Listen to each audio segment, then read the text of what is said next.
Hello विद्यार्थी मित्रों, आप સૌનું આપને યુટ્યુબ ચેનલ પર હાર્દિક સ્વાગત છે। તો આજે હું તમારા માટે લઈને આવી ગઈ છું ધોરણ 7 વિષય ઇંગ્લિશ યુનિટ 1 વોટરના રાઇટિંગ, વોકેબ્યુલરી અને લેંગ્વેજ ફંક્શનના તમામ પ્રશ્નોના ઉત્તરોની સમજૂતી, તે પણ આપણી નવી બુક પ્રમાણે। તે પહેલાં તમે જો આગળના વિડીયો ન જોયા હોય તો તે જરૂરથી જોઈ લેજો અને આપણી ચેનલને લાઇક અને સબસ્ક્રાઈબ જરૂરથી કરી દેજો। તો ચાલો આપણા તમામ પ્રશ્નોના ઉત્તરોની સમજૂતી મેળવીએ। તો અહીં આપણો રાઇટિંગનો ક્વેશ્ચન છે કે correct the functions and capitalisation. તો અહીં નીચે આપણને એક સેન્ટેન્સ આપ્યા છે, એ સેન્ટેન્સમાં આપણે કેપિટલ વર્ડ્સ અને યોગ્ય ચિહ્ન લખવાના છે। તો આપણું ફર્સ્ટ સેન્ટેન્સ છે, yesterday I went to the market, I boat rice, vegetables and milk. તો આપણે એને લખી શકીએ, જેમાં વાય કેપિટલ આવશે કારણ કે તે વાક્યની શરૂઆતમાં છે, એટલે વાય કેપિટલ, યસ્ટરડે પછી comma, I went to the market પછી ફૂલ સ્ટોપ। ત્યારબાદ જે આઈ છે એ આઈ આપણો કેપિટલ આવશે અને અહીંયા આગળ પણ આઈ કેપિટલ થશે, કારણ કે આપણો ઇંગ્લિશનો નિયમ છે કે જો આઈ સાથે બીજો કોઈ મૂળાક્ષર ન હોય તો આઈ કેપિટલ આવે, તો આપણો આઈ કેપિટલ થશે। એના પછી છે બોટ રાઈસ પછી કોમા, વેજીટેબલ્સ એન્ડ મિલ્ક પછી ફૂલ સ્ટોપ। તો આપણે આ રીતે સેન્ટેન્સને લખવાનું છે। સેકન્ડ છે, Riya ask what are you doing. તો આપણે લખી શકીએ, જેમાં આર સૌ પહેલો કેપિટલ આવશે કેમ કે તે શરૂઆતનો પહેલો જ વર્ડ છે। તો Riya ask comma, double comma, what are you doing question mark અને પછી ડબલ કોમા। ત્યારબાદ ત્રીજું છે, my brother lives in Mumbai, he works for a software company.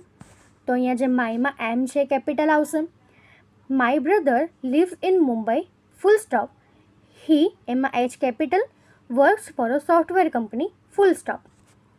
ત્યારબાદ ફોર્થ છે, it is raining heavily, please carry your umbrella.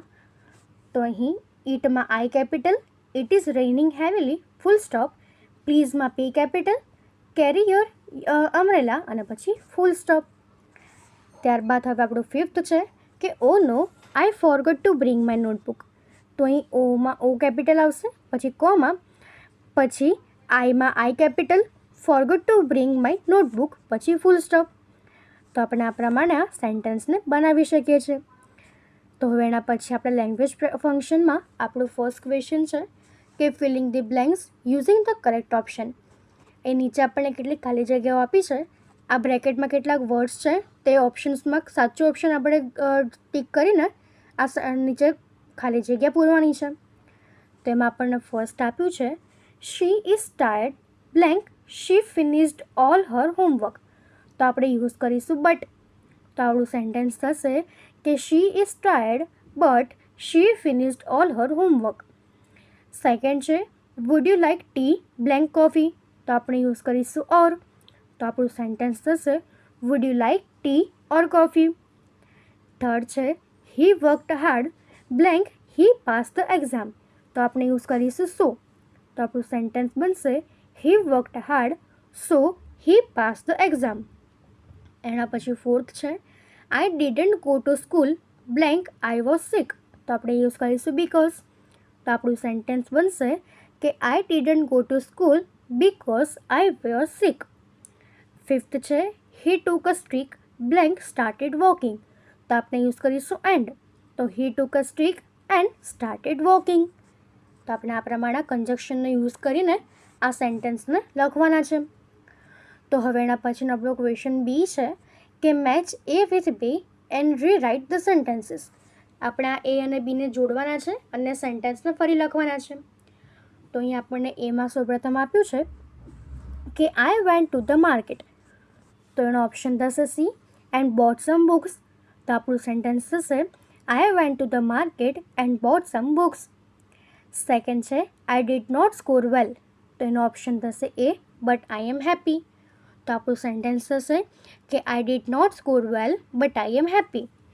એના પછી third છે, he has lost his toy, તો એનો ઓપ્શન થશે ઈ, સો હી ઇઝ ક્રાઇંગ। તો આપણું સેન્ટેન્સ થશે કે હી has lost his toy so he is crying. Fourth છે, વુડ યુ ટેક ટી, તો એનો ઓપ્શન થશે બી ઓર કોફી। તો આપણું સેન્ટેન્સ થશે કે would you take T or coffee. એના પછી 5th છે હી સ્લેપ્ટ અર્લી. તો એનો ઓપ્શન થશે D, because he is not well. તો આપણું સેન્ટેન્સ થશે he slept early because he is not well. તો આપણે આ પ્રમાણેના સેન્ટેન્સ લખીશું. તો હવે એના પછીનો આપણો ક્વેશ્ચન સી છે કે મેક સેન્ટેન્સીસ. અહીં આપણને અધૂરું સેન્ટેન્સ આપ્યું છે, તો તેને આપણે પૂરું કરવાનું છે. તો આપણું ફર્સ્ટ છે નેહા વોઝ ઇલ સો. તો આપણે લખીશું કે Neha was ill so she did not come to school. Second છે you can go to cinema or. તો આપણે લખીશું વોચ ટીવી એટ હોમ. એના પછી થર્ડ છે કે પ્રથમ લાઇક્સ ધ મેંગો બટ. તો તે થશે he will not buy them. Fourth છે he is crying because she has lost her money. Fifth છે he has a lot of money yet he is not happy. તો આપણે આ પ્રમાણેના sentence બનાવવાના છે. એના પછીનો આપણો ક્વેશ્ચન ડી છે કે make pets. Student 1 will ask a question and student 2 will answer them. તો અહીંયા આપણે આ પેરમાં કામ કરવાનું છે. સ્ટુડન્ટ 1 એ સ્ટુડન્ટ 2ને ક્વેશ્ચન પૂછશે અને સ્ટુડન્ટ 2 સ્ટુડન્ટ 1ને તેના આન્સર આપશે. તો આપણને એક ઇમેજ આપી છે, તો ચાલો આપણે ક્વેશ્ચન આન્સર બનાવીએ. તો અહીં આપણને એક એક્ઝામ્પલ આપ્યું છે કે student 1 ask where is the pencil. તો student 2 replied the pencil is in the box. તો એવી જ રીતે આપણે ફર્સ્ટ ક્વેશ્ચન પૂછી શકીએ student 1 ask where is the box. તો student 2 replied the box is beside the table or the box is between a chair and the table. એવી જ રીતે સેકન્ડ ક્વેશ્ચન સ્ટુડન્ટ 1 પૂછશે કે where is the Bet. Student 2 replied it is on the chair. Third question student 1 ask where is the ball. Student 2 replied the ball is beside the chair. Student 1 asked, where is the teddy bear? Student 2 replied, it is on the chair. એના પછી fifth છે where is the notice board? Student 2 replied, the notice board is next to the blackboard. Sixth question છે student 1 asked, where is the blackboard? Student 2 replied, it is between the notice board and the bookshelf. Student 1 asked, where is the bookshelf? Student 2 replied, the bookshelf is behind the table. Student 1 asked, where is the books? Student 2 replied, they are on the bookshelf. ત્યારબાદ 9th question છે Student 1 asked, where is the toy duck? Student 2 replied, the toy duck is on the bookshelf. 10th છે Student 1 asked, where is the clock? Student 2 replied, the clock is on the wall or the clock is over the bookshelf. તો આપણે આ પ્રમાણે question બનાવવાના છે. એમાં 11th question છે student 1 ask where is the hat. Student 2 replied it is on the table. 12th question છે student 1 ask where is the watch. Student 2 replied the watch is under the table. Student 1 ask where is the table. Student 2 replied it is in front of the bookshelf. તો આપણે આ પ્રમાણે આ question અને answer બનાવીશું. તો હવે આપણો ક્વેશ્ચન છે કે now student 2 will ask questions about the object in the classroom and student 1 will answer them. તો હવે જે સ્ટુડન્ટ 2 છે એ આપણા જે ક્લાસરૂમ છે તેના પરથી કેટલાક ઓબ્જેક્ટ્સ માટે ક્વેશ્ચન્સ પૂછશે અને સ્ટુડન્ટ 1 તેના આન્સર આપશે. અહીં આપણને એક એક્ઝામ્પલ આપ્યું છે કે student 2 ask where is your notebook. Student 1 replied it is in my bag. તો એનો આપણો ફર્સ્ટ ક્વેશ્ચન થશે કે student 2 ask where is the chalks. Student 1 replied they are in the box. Student 2 asked, where is the dustbin? Student 1 replied, it is behind the door. Student 2 asked, where is your bag? Student 1 replied, my bag is on the bench. And which is the fourth question thus કે student 2 asked, where is your textbook? Student 1 replied, they are in my bag. Student 2 asked, where are your shoes? Student 1 replied, there are under the bench. Student 2 asked, where is the table? Student 1 replied, it is in front of the blackboard. Student 2 asked, where is the blackboard? Student 1 replied, the blackboard is behind the table. Student 2 asked, where is the chair? Student 1 replied, it is beside the table. Student 2 asked, "Where is the cupboard?" The student 1 replied, "The cupboard is near the window." એના પછી student 2 asked, "Where are the story books?" તો they are in the cupboard. એના પછી student 2 asked, "Where is the clock?" Student 1 replied, "The clock is beside the cupboard." Student 2 asked, "Where is the notice board?" Student 1 replied, "It is next to the door." તો તમે આ પ્રમાણેની પ્રવૃત્તિ તમારા વર્ગખંડમાં કરી શકો છો. તો હવે એના પછીનો આપણો ક્વેશ્ચન F છે, કરેક્ટ ધ સેન્ટેન્સીસ. અહીં નીચે આપણને કેટલાક સેન્ટેન્સ આપ્યા છે, તેને આપણે સાચા એવડાવવાના છે.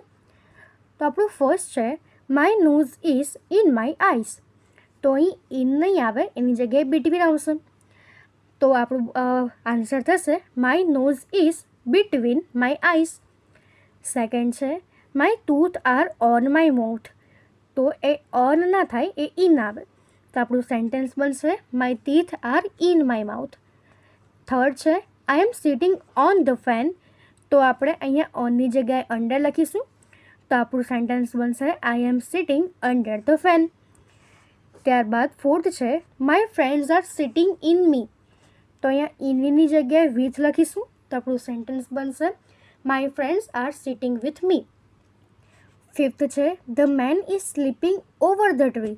તો અહીંયા ઓવર ના આવે, એની જગ્યાએ અંડર આવે. તો આપણું સેન્ટેન્સ બનશે the man is sleeping under the tree. તો હવે એના પછીનું આપણું વોકેબ્યુલરી છે.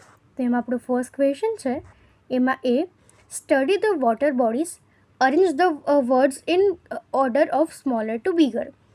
તો અહીં નીચે આપણને કેટલીક વોટર બોડીઝ એટલે કે પાણીમાં રહેતા જીવજંતુઓ આપેલા છે.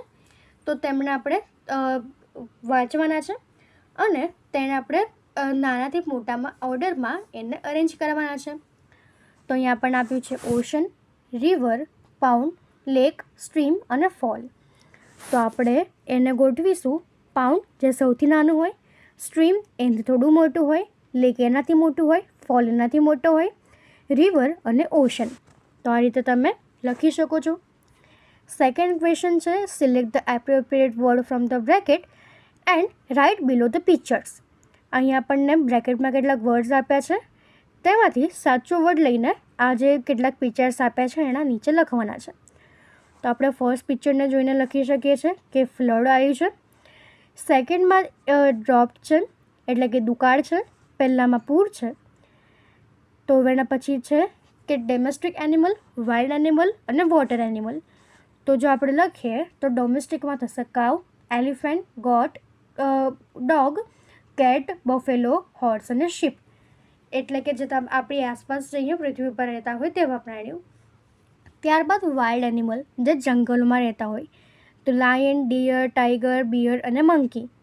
અને વોટર એનિમલ કે જે પાણીમાં રહેતા હોય તો તે થશે ડોલ્ફિન, શાર્ક, વેલ, ટર્ટલ, ઓક્ટોપસ, ફિશ અને ક્રેબ. તો હવે એના પછી આપણને નીચે પિક્ચર આપ્યા છે, જેમાં છે આ ગ્લેશિયર અને આ છે વેટ. તો આપણે આ પ્રમાણે લખીશું. તો હવે એના પછી આપણો ક્વેશ્ચન સી છે કે ક્લાસિફાય ધ એનિમલ્સ. તો આ પ્રવૃત્તિ આપણે આ ઉપર કરી છે. આ જ પ્રમાણે તેના આન્સર થશે. તો અહીં આપણા તમામ પ્રશ્ન પૂર્ણ થાય છે. જો આમાં તમને કોઈ પણ ડાઉટ હોય તો તમે તે કોમેન્ટ સેક્શનમાં જરૂરથી જણાવી શકો છો. અને આપણી ચેનલને લાઇક, શેર અને સબસ્ક્રાઈબ જરૂરથી કરી દેજો. Thank you.